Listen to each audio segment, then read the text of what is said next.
رب اشرح لي صدري ويسر لي أمري واحلل عقدة من لساني يفقهوا قولي رب زدني علما رب زدني علما رب زدني علما أعوذ بالله من الشيطان الرجيم بسم اللہ الرحمن الرحیم.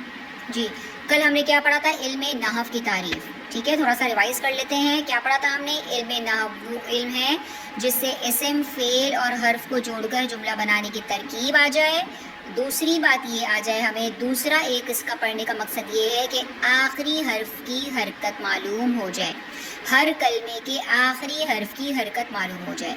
اس کا فائدہ کیا ہے کہ ہم عربی لکھنے اور پڑھنے میں غلطی سے محفوظ رہیں گے.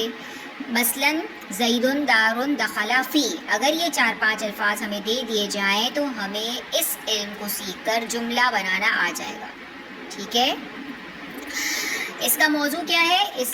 موضوع اس علم کا ہے، یعنی اس علم میں جو ہم سیکھتے ہیں وہ کلمہ اور کلام کے بارے میں سیکھتے ہیں. ٹھیک ہے، اب کلمہ اور کلام کیا ہے؟ ہم نے پڑھ چکے کل اس کی بھی تعریف کہ جو بات بھی ہم زبان سے نکالتے ہیں اس کو کیا کہتے ہیں؟ لفظ. کوئی بھی بات ہم زبان سے نکالتے ہیں چاہے وہ کتنا کیسی ہی بات ہو لیکن وہ لفظ کہلاتی ہے، کیونکہ ظاہر ایک ایک لفظ کو جوڑ کر ہی جملہ بنایا جاتا ہے. ٹھیک ہے، تو بیسک جو چیز ہے وہ لفظ کہلاتی ہے. اگر اس لفظ کے کوئی مطلب ہے تو وہ موضوع ہوگا، اور اگر اس لفظ کا کوئی مطلب نہیں تو وہ لفظ محمل کہلائے گا.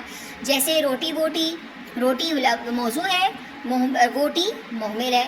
پانی شانی، پانی موضوع ہے، شانی محمل ہے.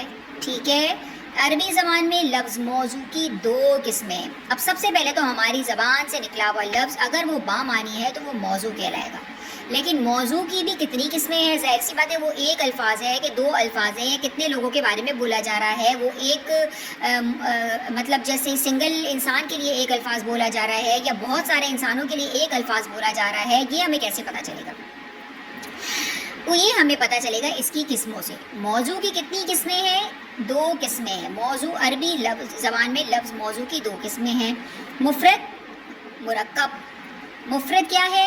مفرد اپنے نام سے ہی پتہ چل رہا ہے کہ کسی بھی اکیلے لفظ کو مفرد کہتے ہیں جو ایک معنی بتائے. ٹھیک ہے، کل بھی ہم نے پڑھا تھا، جیسے مثال کے طور پر اگر عربی، تو عربی لفظ جو ہے یہ مفرد کہلائے گا. کیوں مفرد کہلائے گا کہ یہ ایک لفظ ہے لیکن یہ اپنے معنی بھی بتا رہا ہے. اگر میں کہتی ہوں عربی تو سامنے والا آسانی سے سمجھ جائے گا کہ کسی عربی کی بات ہو رہی ہے جو کہ عرب کا رہنے والا انسان ہے، اسے عربی کہا جا رہا ہے. ٹھیک ہے، اب یہ جو زبان ہے، یہ زبان بھی جو ہے یہ کیا ہے؟ موضوع ہے اور مفرد ہے. کیوں مفرد ہے؟ کیونکہ یہ زبان کا ایک مطلب بھی ہے اور اس کے معنی بھی ہیں، اور جو ہے وہ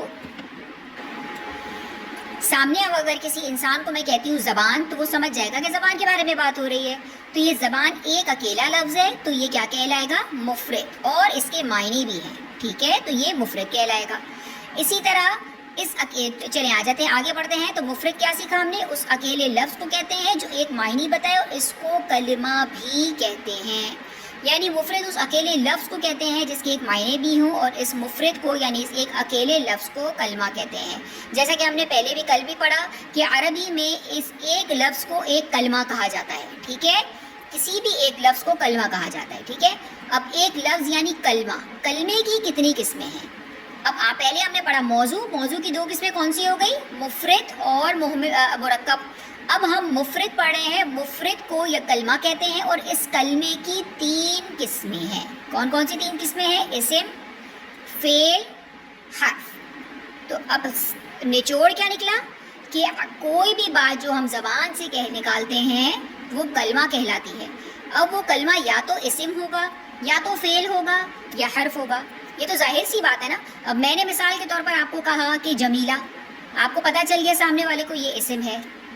اب میں آپ کو کہہ رہی ہوں بھاگنا، سامنے والے کو پتہ چل گیا کہ یہ فعل ہے.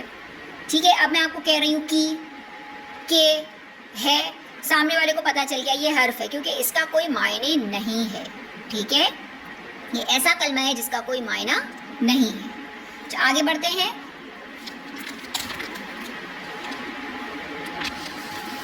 کلمے کی کتنی قسمیں ہم نے سیکھی؟ کلمے کی 3 قسمیں ہم نے پڑھی. ٹھیک ہے، کون سی 3 قسمیں ہیں کلمے کی؟ اسم، فعل، حرف. اب اس اسم کی بھی 3 قسمیں ہیں، ٹھیک ہے، اسم کی بھی 3 قسمیں ہیں۔ سب سے پہلے ہم نے پڑھا کسی بھی لفظ کو کلمہ کہا جاتا ہے۔ کلمے کی کتنی قسمیں ہیں؟ 3 قسمیں ہیں۔ کون کون سی 3 قسمیں؟ اسم، فعل اور حرف۔ کلمے کی پہلی قسم اسم ہے، اس اسم کی بھی 3 قسمیں ہیں، ٹھیک ہے۔ اب اسم کی 3 قسمیں کون کون سی ہیں یہ ہم آگے پڑھیں گے۔ وہ کلمہ ہے، اسم وہ کلمہ ہے جس کے معنی بغیر دوسرے کلمے کے ملائے معلوم ہو جائیں اور اس میں تینوں زمانوں یعنی ماضی، حال اور مستقبل میں سے کوئی زمانہ نہ پایا جائے۔ جیسے رجل، سمجھ آ گئی اسم کی مثال کہ اسم وہ کلمہ ہے کہ اگر کسی جملے کے بغیر بھی اس کلمے کو بولا جائے تو سامنے والے کو آسانی سے بات سمجھ آ جائے۔ جیسے مثال کے طور پر میں نے کہا رجل، اگر میں کسی کو کہہ رہی ہوں رجل تو اس کو پتہ ہے آدمی، اس کا مطلب ایک مطلب ہے نا، ایک معنی ہے، تو سامنے والا فوراً سمجھ جائے گا کہ آدمی کے بارے میں بات کہہ رہی ہے۔ میں کہہ رہی ہوں علم، سامنے والے کو پتہ چل گیا علم کی بات ہو رہی ہے۔ میں نے کہا مفتاح، سامنے والے کو پتہ چل گیا چابی کی بات ہو رہی ہے، ٹھیک ہے، کیونکہ یہ اسم ہے جو کہ اپنے معنی رکھتا ہے، اس کو کسی دوسرے لفظ کی ضرورت نہیں ہوتی اپنے معنی بتانے کے لیے، ٹھیک ہے۔ اب اس اسم کی بھی ہم نے پڑھا 3 قسمیں ہیں۔ کون کون سی قسمیں ہو گئی؟ اسم کی 3 قسمیں ہیں، اس میں جامد، مصدر اور مشتق۔ چلیے جی پہلے یہاں تک یاد کرتے ہیں۔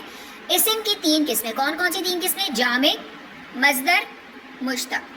آج یہیں تک رکھیں گے کیونکہ بہت کنفیوژن ہے اور بہت جلدی آگے بڑھیں گے تو پچھلا سارا بھول جائیں گے۔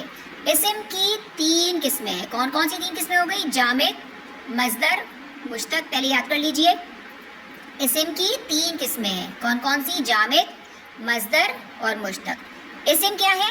اسم کلمے کی ایک قسم ہے، ٹھیک ہے۔ اب کلمے کی کتنی قسمیں پڑھی تھی پیچھے ہم نے؟ 2 پڑھی تھی، مفرد پڑھی تھی اور مرکب پڑھی تھی۔ کسی بھی لفظ کو کیا کہا جاتا ہے؟ کلمہ کہا جاتا ہے۔ کلمے کی کتنی قسمیں ہو گئی تھی؟ 3 قسمیں ہو گئی تھی، اسم، فعل، حرف۔ اب اسم کی کتنی قسمیں ہو گئی؟ اسم کی بھی 3 قسمیں ہو گئی، جامد، مصدر، مشتق۔ یہ اسم کی 3 قسمیں ہو گئی، ٹھیک ہے۔ آگے ہم کل پڑھیں گے کیونکہ اگر ابھی مزید ہم نے پڑھ لیا تو یہ بہت زیادہ جو ہے وہ کھچڑی پک جائے گی اور بات سمجھ میں نہیں آئے گی، کیونکہ شروع ہے تو ہم چھوٹی کلاس رکھیں گے۔ جزاک اللہ۔